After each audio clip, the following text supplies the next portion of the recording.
तो मैं शुभम पांडे आपका स्वागत करता हूं आपके अपने YouTube चैनल ओशियन क्लासेस में। ठीक है, कल हम लोगों ने टॉपिक पढ़ा था रेस्ट एंड मोशन स्टेट, गति एवं विरामावस्था। आज उसको हम लोग फिर से वही कंटिन्यू करेंगे और थोड़ा डिटेल में हम लोग समझेंगे कि what is rest state and what is motion state. ठीक है, ध्यान से सुनिए। इस पूरे ब्रह्मांड में या तो कोई वस्तु गति अवस्था में है और या तो वो विरामावस्था में है, इसके अलावा कोई अवस्था नहीं है। फिजिक्स में आप लोग कितनी दो अवस्थाएं पढ़ेंगे? गति अवस्था और विरामावस्था। ठीक है, अब सिंपली कल मैंने बताया था कि गति अवस्था और विरामावस्था कितने प्रकार की होती है। सापेक्षिक गति अवस्था, सापेक्षिक गति अवस्था, गति एवं विरामावस्था, विरामावस्था। और दूसरा क्या होता है? आपेक्षिक गति एवं विरामावस्था, आपेक्षिक गति एवं विरामावस्था। और इसको बोलते हैं absolute motion and rest state और इसको बोलते हैं relative motion and rest state. ठीक है, आपने ये सीखा था, ठीक है, कि ये पॉसिबल नहीं है। आपने ये सीखा था कि ये पॉसिबल नहीं है। हमको केवल क्या पढ़ना है? सापेक्षिक गति एवं विरामावस्था को ही पढ़ना है। ठीक है, तो हम लोग आज टॉपिक स्टार्ट करते हैं। जो अगले पेज पे चलेगा, सापेक्षिक गति एवं विरामावस्था। ठीक है, सापेक्षिक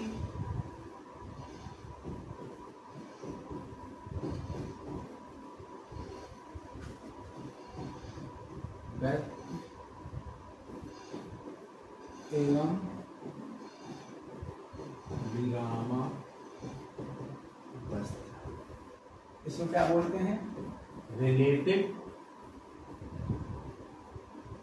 मोशन एंड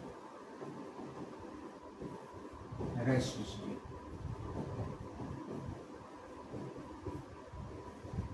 एकदम डिटेल में समझेंगे कि कोई डाउट ना रह जाए। ठीक है, सापेक्षिक गति एवं विरामावस्था। अगर आपसे कोई क्वेश्चन पूछा जाए कि बताइए भैया कोई वस्तु गति अवस्था में है कि विरामावस्था में है, तो यह क्वेश्चन पूछना जायज है? क्या ये क्वेश्चन सही पूछा जा रहा है कि हाँ वस्तु विरामावस्था में है कि गति अवस्था में है? आपसे क्वेश्चन सही पूछा जा रहा है कि वस्तु विरामावस्था में है कि गति अवस्था में है, मोशन स्टेट में है कि रेस्ट स्टेट में है? ये क्वेश्चन ही गलत है। ठीक है, ये क्वेश्चन पूछना ही नहीं चाहिए कि वस्तु किस अवस्था में है, गति अवस्था में कि विरामावस्था में। क्योंकि मैंने बताया था कि आपेक्षिक गति और विरामावस्था, अगर केवल कोई व्यक्ति अगर पूछ रहा है आपसे गति और विरामावस्था के बारे में, तो उसका मतलब ये है, जनरली आप सीधा समझिए कि वो सापेक्षिक गति एवं विरामावस्था की ही बात करेगा, आपेक्षिक गति एवं विरामावस्था की बात नहीं करेगा। तो कहने का मतलब यह है कि अगर आपसे कोई पूछे कि गति और विरामावस्था, तो आप लोग बताएंगे कि हम लोग किसके सापेक्ष बताने जा रहे हैं कि हाँ किसके सापेक्ष वस्तु गति अवस्था में है और किसके सापेक्ष वस्तु विरामावस्था में है, किसके सापेक्ष वस्तु गति अवस्था में है और किसके सापेक्ष वस्तु विरामावस्था में है। तो गति और विरामावस्था पहले समझ लीजिए। आपको केवल पढ़ना है सापेक्षिक गति एवं विरामावस्था। ठीक है, चलिए अब हम लोग इसको क्या करते हैं, थोड़ा सा डिटेल में पढ़ते हैं। ठीक है, गति अवस्था क्या होता है? मान लेते हैं एग्जांपल के तौर पर, ठीक है, मान लेते हैं एग्जांपल के तौर पर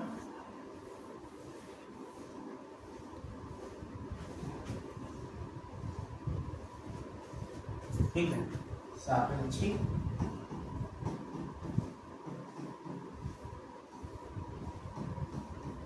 गति एवं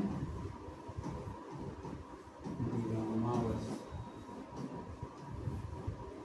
relative motion and rest state.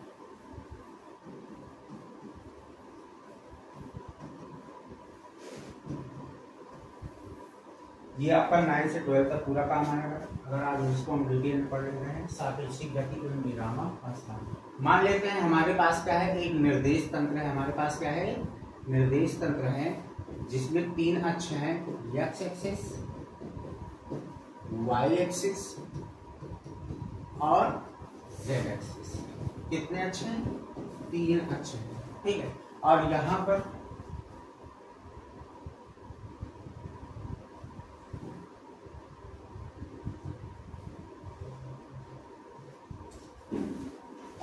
पर एक बिंदु है P।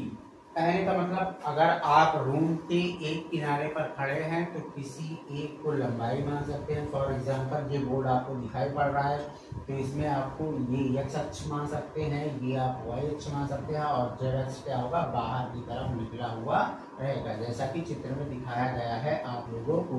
ये एक्सिस वाई एक्सिस और ये क्या है, जेड एक्सिस। क्लियर हो गया, ठीक। अब एक पॉइंट है P, ठीक है। और यहाँ पर हम लोग क्या करते हैं, घड़ी लगा देते हैं। हम लोग क्या लगा देते हैं, एक क्लॉक ऐड कर देते हैं। एक क्लॉक क्या कर देते हैं, ऐड कर देते हैं। अब अगर इसको बोलते हैं ओरिजिन, मूल बिंदु। क्या बोलते हैं, ओरिजिन, मूल बिंदु।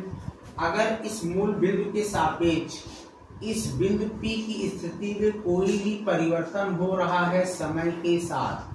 समय के साथ का मतलब यह है कि आप घड़ी देखते जाइए, जैसे जैसे समय क्या होता जा रहा है, बढ़ता जा रहा है। और अगर उसी समय वस्तु की स्थिति में भी धीरे धीरे क्या हो रहा है, परिवर्तन हो रहा है, इसका मतलब ये वस्तु कौन सी अवस्था में होगी, गति अवस्था में होगी। लेकिन किसके सापेक्ष, इस फ्रेम ऑफ रेफरेंस के सापेक्ष, इस फ्रेम ऑफ रेफरेंस के सापेक्ष। और अगर यहीं पर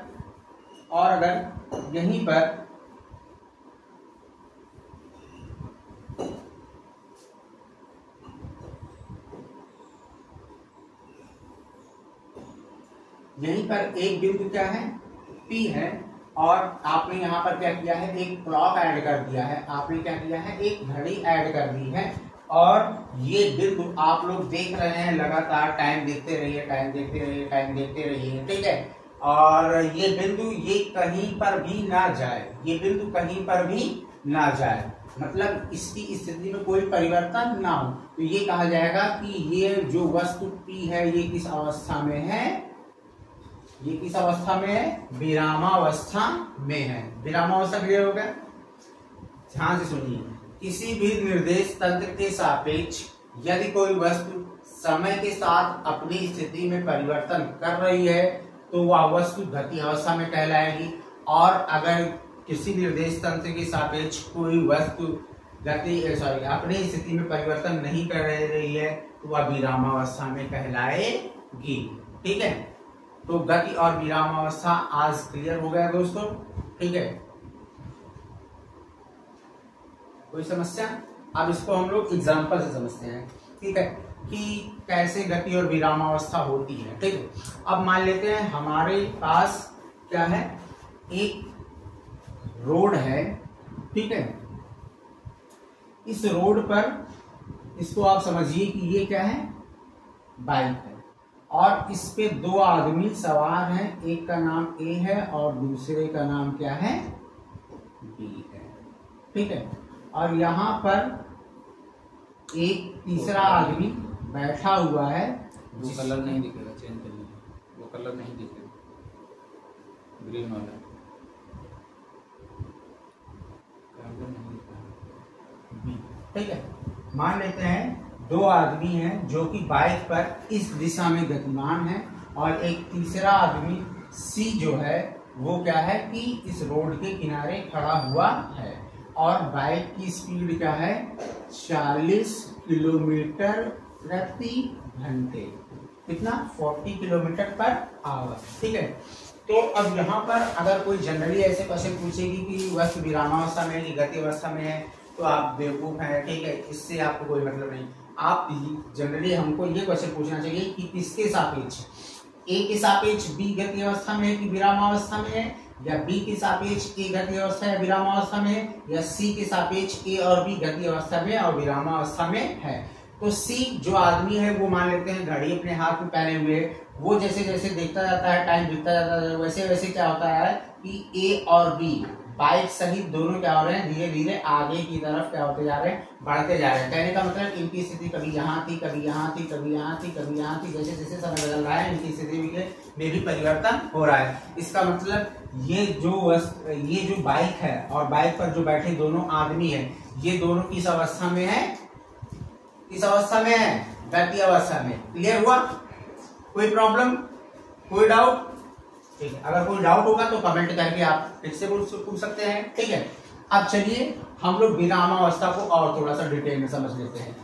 इस बाइक पर दो आदमी बैठे हुए हैं, इस बाइक पर दो आदमी बैठे हुए हैं, एक का नाम ए है और दूसरे का नाम क्या है, बी। एक का नाम ए है और दूसरे का नाम क्या है, बी। ठीक है, तो ए और बी दोनों घड़ी लगाए हुए हैं, दोनों क्या है, घड़ी लगाए हुए हैं, और ये गाड़ी 40 किलोमीटर प्रति घंटे की रफ्तार से आगे जा रही है। तो क्या ए के सापेक्ष बी गति अवस्था में है कि विरामावस्था में है, ये आपको बताना है।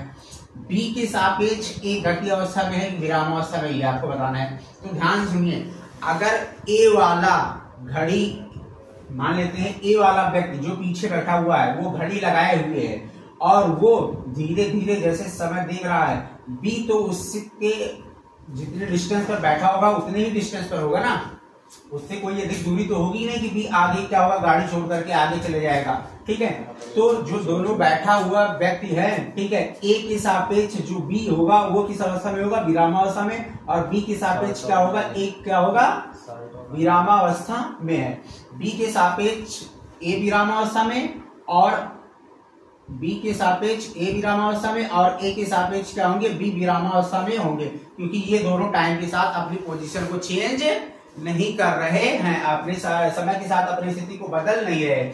अब लेकिन पूछा जाए ए और बी के सापेक्ष सी किस अवस्था में है, गति अवस्था में है कि विरामावस्था में है, तो ए और बी धीरे धीरे आगे बढ़ रहे हैं ना। इसके हिसाब से आज आप सिंपली ऐसे समझ लीजिए कि आप कभी भी बाइक या साइकिल चलाते होंगे तो जब रोड पर देखते होंगे तो आपको ऐसा लगता होगा कि सभी वस्तुएं क्या हो रही है, पीछे की तरफ जा रही है। सेम ए और बी ये दोनों भी सी के लिए महसूस करेंगे कि ए और बी जैसे आगे बढ़ते जाएंगे, सी क्या होता जाएगा, वैसे धीरे धीरे पीछे की तरफ गति करता जाएगा। इसका मतलब ए और बी के सापेक्ष किस अवस्था में है, सी गति अवस्था में है। तो क्लियर हो गया, सी के सापेक्ष ए और बी दोनों गति अवस्था में है, ए के सापेक्ष बी विरामावस्था में है, बी के सापेक्ष ए विरामावस्था में है, और सी जो है वो ए और बी दोनों के सापेक्ष विरामावस्था में है, और सी जो है वो ए और बी दोनों के सापेक्ष क्या है, विरामावस्था में है।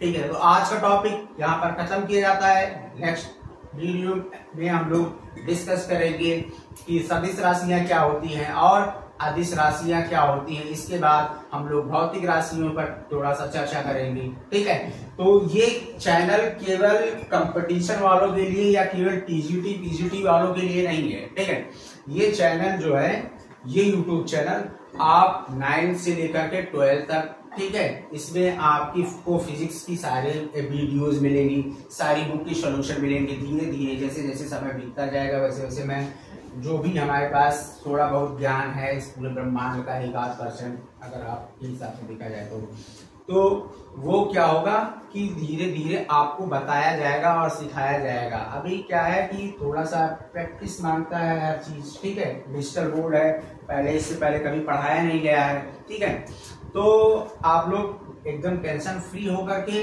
ठीक है, केवल वीडियो देखिए। ठीक है, और आपको किसी भी टॉपिक में किसी भी प्रकार की कोई दिक्कत नहीं होगी, ये मेरी गारंटी है। ठीक है, तो आज का टॉपिक आज क्लियर करते हैं, कल दोस्तों फिर इसी समय मिलते हैं। जय हिंद, जय भारत।